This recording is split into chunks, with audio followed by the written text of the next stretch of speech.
Have you wondered about wood beds like this or metal beds like that from a longevity perspective?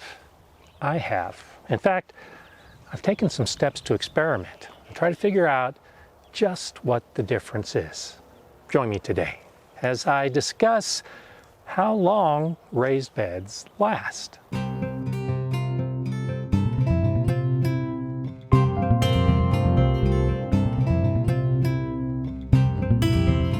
Hi, I'm Gardener Scott, and at first glance, all of these wooden raised beds in my vegetable garden look alike, but actually, they're all different.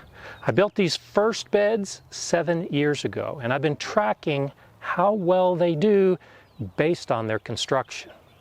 This bed is made with 2x12 lumber, and these boards are not treated. It's just basic fir that I got from the big box store. This bed is also made with 2x12s, but the wood is pressure treated. If you've watched my videos and wondered why some of these beds have two colors, it's because they're made with both types of boards. The top of this one is made with untreated wood. The base is pressure treated wood. This bed is constructed the same way. The only difference between these beds, that's 2x12 lumber, and this is 2x6 lumber. Both of these beds were made with just pressure treated wood, but they were made slightly differently. Now, after 7 years, it's pretty obvious that all of these beds are still functional. They have many years left in their life, but they are starting to show signs of deterioration.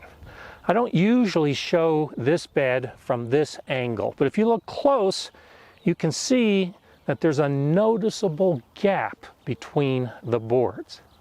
I'll be talking about what caused that and some of the other issues that are starting to show in the rest of the beds in just a minute. First, I want to talk about untreated wood versus pressure treated wood. One of the most common questions I get when I'm talking about building wooden raised beds is whether or not the pressure treated wood is safe to use in a vegetable garden. And the simple answer is yes, it is.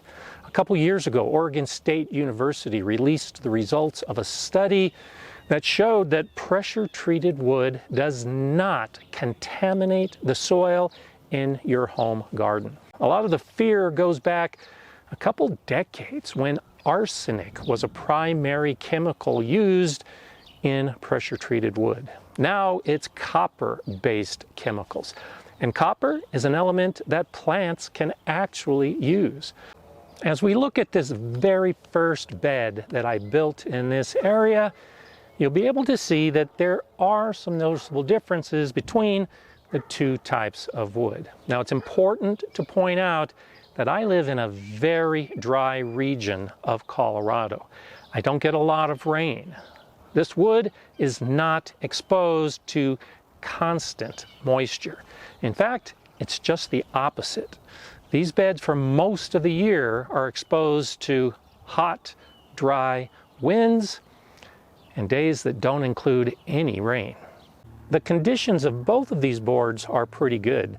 This bottom board, which is pressure treated wood that has been in contact with the ground for 7 years now, shows absolutely no sign of decay. This top board is beginning to split. It's showing signs that it's drying out due to the age, something that the bottom board doesn't exhibit. The end of the boards is similar. The pressure-treated wood has less breakdown and cracking. The top has a lot more. So it appears that both boards are holding up pretty well after 7 years, but the untreated wood is the one that's starting to break down first. It's probably going to need replacement in the next couple years. So I've generally said that wooden raised beds should be expected to last for up to 10 years, and this untreated section will hold true to that. But I think the treated wood is definitely going to be able to last a few years more than that in most situations.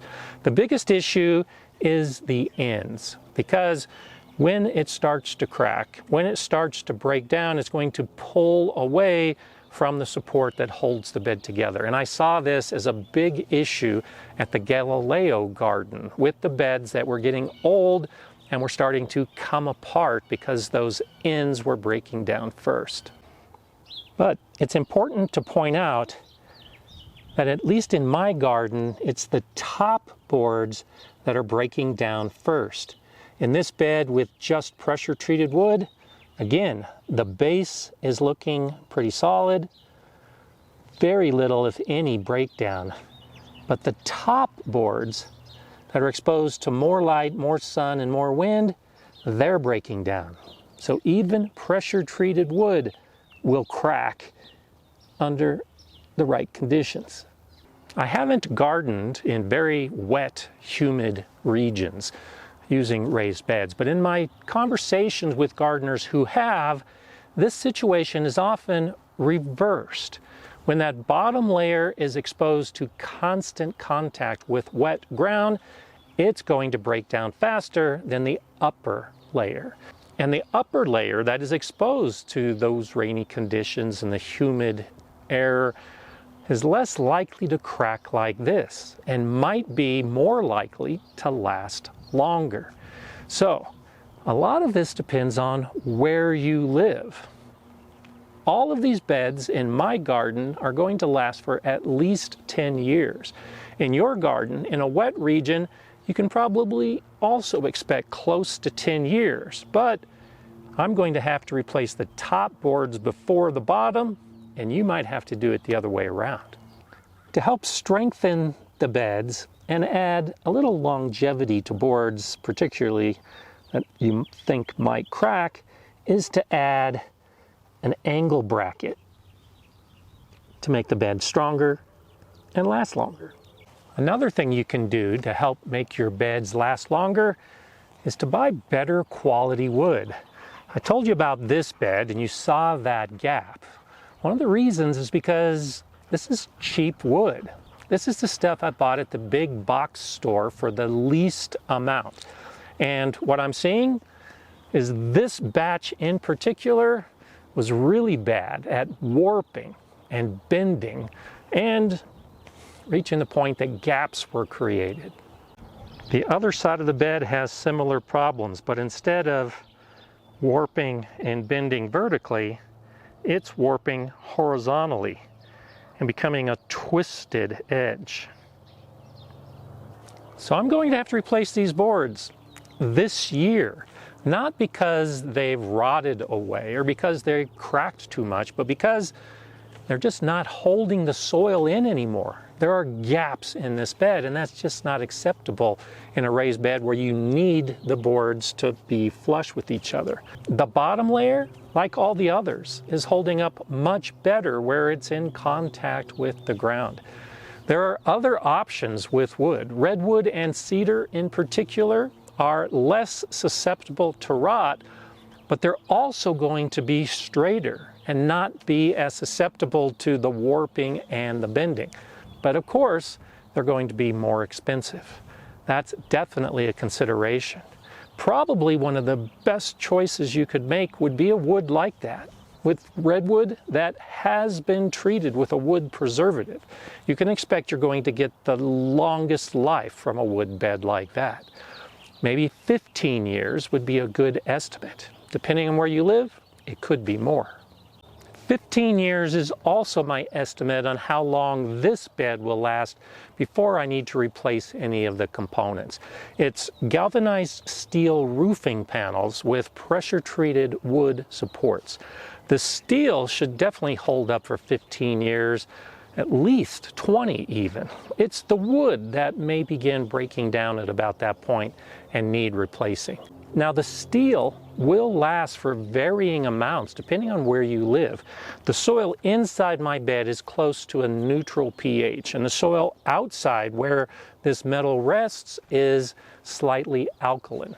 If you live in an area with acidic soil, that acid can actually start eating away at the metal, and you might not get 15 years. So be aware of that when you're constructing a bed. Know your soil pH and know its impact on the metal and also the wood. These beds are galvanized steel animal troughs, and so to increase the longevity even more, I painted these beds. That will help reduce some of the potential rust at the seams due to the little bit of rain that we do have, and also improve the rest of the weathering. If I had acidic soil, depending on the type of paint or protective covering I used, I could expect the beds to last longer. Most of the quality kits that you can get now to build metal raised beds have that kind of protective coating over them so that they'll last in all different types of soil. A bed like this should last me 20 years, maybe more, depending on the weather and the ground conditions that they're exposed to. If you want a bed with the potential to outlive you and won't need replacing at any point, now we're talking about concrete. Concrete blocks like this, or maybe a poured concrete bed. These blocks have been in place for 6 years now. No sign of deterioration, and the bed is holding steady. A bed that can be expected to last generations is a bed like this, a stone bed. It's not going to break down, it's not going to fall apart, it's going to be here for a very long time. The key difference between a concrete block bed and a bed like this is cost. Concrete blocks are relatively inexpensive and easy to put together. Stone, whether mortared or not, is going to cost quite a bit more. Which brings us back to our wooden raised beds. The reason so many gardeners have chosen this type of raised bed gardening is because of the cost. It doesn't cost nearly as much to buy some boards and screw them together and build a raised bed. Longevity, as you've probably figured out, is definitely tied to cost. So, depending on what your budget is, you have many options. You do need to realize that the more you spend, chances are the longer it's going to last. If you're just starting and starting small with just a few beds, then I highly recommend going the cheap route. Get some boards, screw them together, and start growing in your garden. If you have more of a plan, that long-term gardening goal, then think about it. Think about the different options you have, and think about spending a little bit extra money so you don't have to replace things along the way. If you want to see more about how I'm gardening in raised beds, watch one of these videos now. I'm Gardener Scott. Enjoy gardening.